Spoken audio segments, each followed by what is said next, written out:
بسم اللہ الرحمن الرحیم۔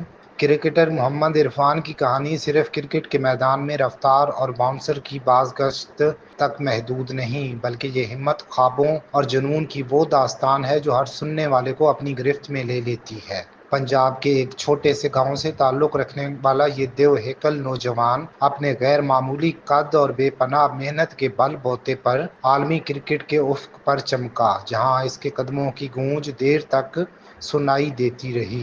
7 فٹ 1 انچ کا یہ لیفٹ آرم فاسٹ باؤلر اس وقت بلے بازوں کے لیے خواب خراب بن گیا جب اس نے 140 کلومیٹر فی گھنٹہ کی رفتار سے گیندیں پھینکنے کے ساتھ باؤنس اور سوئنگ کا ایسا جادو دکھایا کہ مخالف کھلاڑی اکثر الجھ کر رہ گئے۔ عرفان کی گیندیں زمین سے کچھ اس انداز میں اٹھتیں جیسے آسمان کی بلندی کو چھونا چاہتی ہوں۔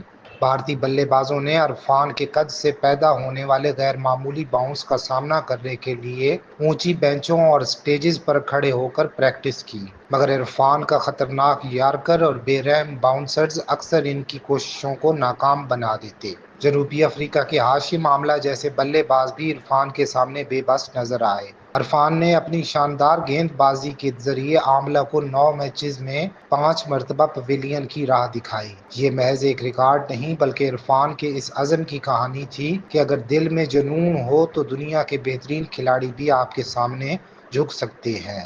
مگر زندگی ہمیشہ جیت کے میدان نہیں سجاتی۔ عرفان کی کہانی میں انجریز کا وہ موڑ آیا جو ان کے خوابوں کو دھندلانے لگا۔ بار بار کی فٹنس مسائل نے ان کی رفتار کو متاثر کیا۔ جب انہوں نے کم بیک کرنے کی کوشش کی تو ٹیم مینجمنٹ نے نوجوان بالرز کو ترجیح دی۔ وہی قد جو کبھی ان کی طاقت تھا، عمر کے ساتھ ایک چیلنج بن گیا۔ 2004 میں عرفان نے بین الاقوامی کرکٹ سے ریٹائرمنٹ کا اعلان کیا۔ ان کا یہ فیصلہ نہ صرف ان کی عظیم جدوجہد کا اختتام تھا بلکہ یہ اس بات کا اعتراف بھی تھا کہ ہر کہانی کا ایک اختتام ہوتا ہے، چاہے وہ کتنی ہی شاندار کیوں نہ ہو۔ عرفان نے لیگ کرکٹ اور نوجوانوں کو تربیت دینے کا عزم ظاہر کیا تاکہ آنے والی نسلیں اس کے تجربات سے سیکھ سکیں۔